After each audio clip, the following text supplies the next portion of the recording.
I didn't realize how many people were here until just now. Hi everyone, how's it going? So, it's awfully intimidating to be the last speaker after such amazing speakers. So I want to, create some energy in the room before we go out into the panel. So I want to do a quick call and response. So what do we want? Justice! When do we want it? Now! You can do it better than that, y'all. What do we want? Justice! When do we want it? Now! Thank you. Give yourselves a round of applause.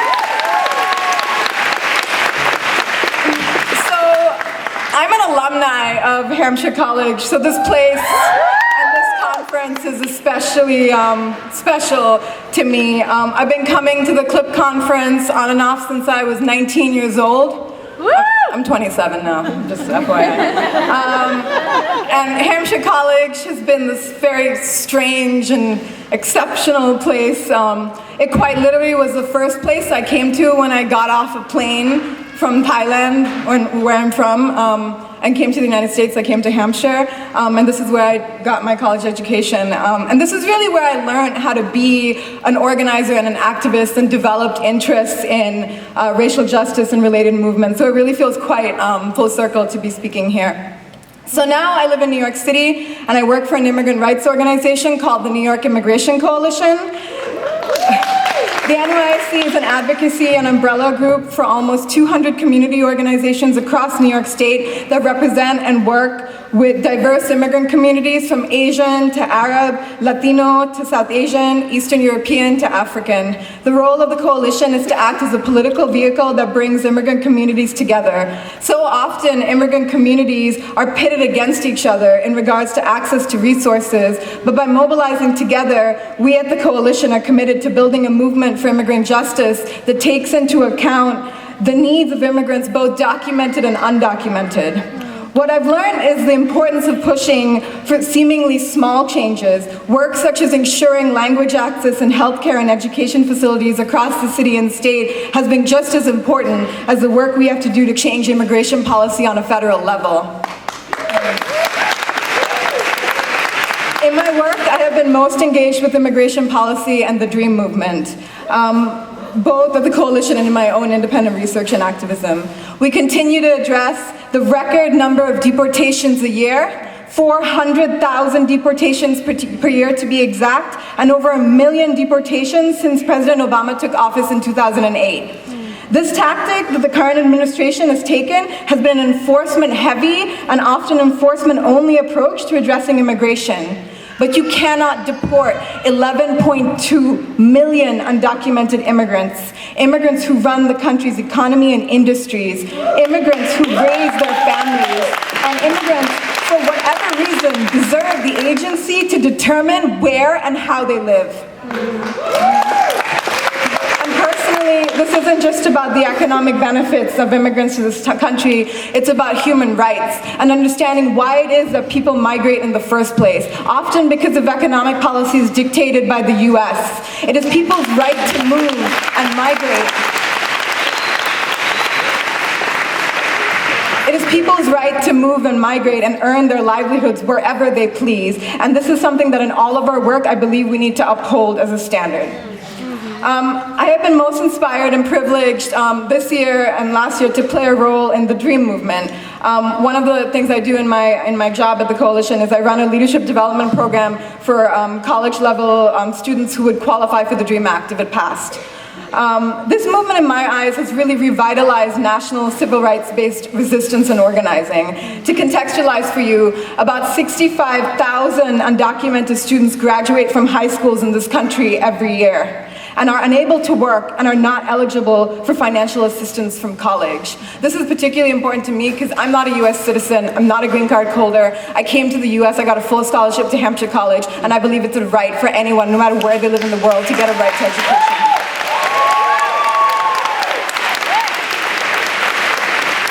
Young people are coming out of the shadows and declaring themselves undocumented and unafraid and boldly putting themselves at risk of arrest and deportation in order to pass the DREAM Act.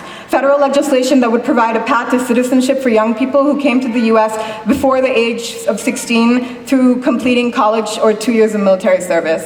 Now, this legislation isn't perfect, and I think above all, dreamers know that. But what dreamers have shown is the importance of persistence, and that no matter what legislators say or do, young people will be loud, and they will not go away.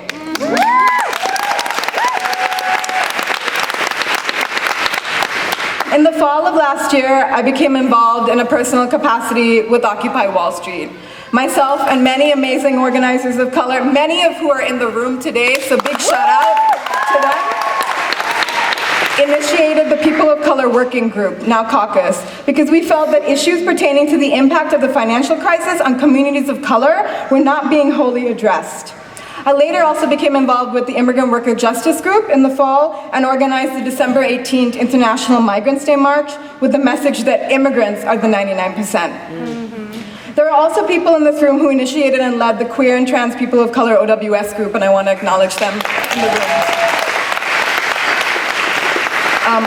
While I'm heartened by the fact that people across the country have been inspired to organize and talk about corruption, the role of banks, and the financial crisis, I think we have a lot of work to do.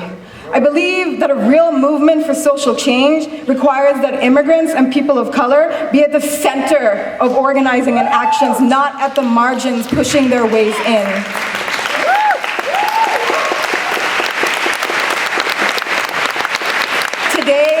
Today is actually the start of an action called Occupy Spring Awakening or something of that sort. And it's happening in Central Park right now. And I honestly say that the only way I will give any more energy to Occupy Wall Street is if the movement holds itself accountable to the way in which it perpetuates systemic oppression.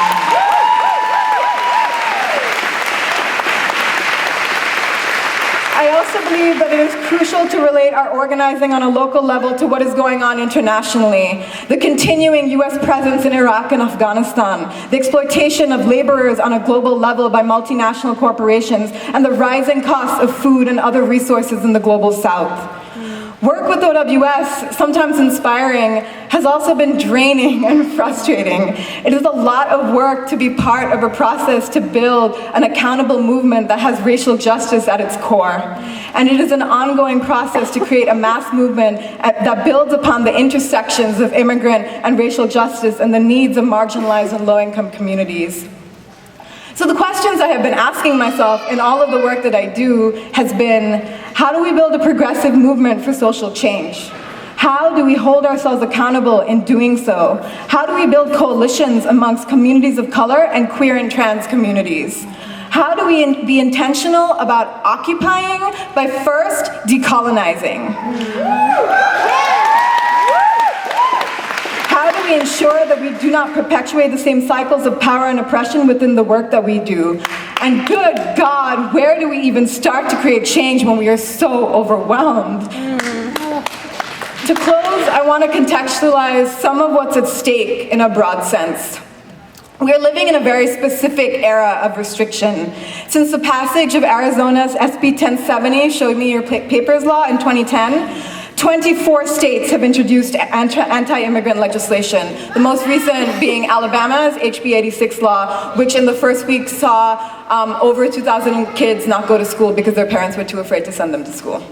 The bodies of immigrants, and women in particular, have become the sites for the implementation of hateful policies and heated vitriolic discussions about healthcare, immigration, and abortion rights, and reproductive freedom, or lack thereof. We live in a society where racial profiling and surveillance has become a norm, where Muslim students are spied on when they go on water rafting trips, where indefinite detention has been signed into law, where violence against people of color and queer communities continues. While there is an uproar over the death of Trayvon Martin, we have seen his death time and time again.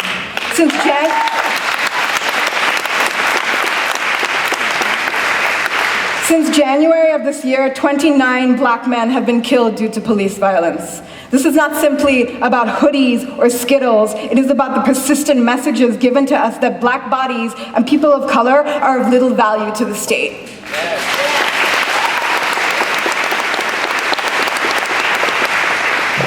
Oh my God, I feel like I'm so depressing. Sorry, guys. But we fight back in the marches that you participate in the petitions that you sign, in the conversations that you have in your daily lives, in the classes you teach, through the intentional organizing tools that you take back to spark change on small levels in your local communities, through persistence. This is how change happens. As we continue to fight back, we need to recognize that all of these oppressions are related, and that in order to change one, we have to be in solidarity with the other. We need to address racism and oppression as systemic issues. Movements are never singular, and I hope that we can continue to gain the tools and skills to uplift an intersectional movement in our work together. So, Clip, I ask you again, what do we want? Justice! When do we want it? Now! Enjoy the conference and thank you.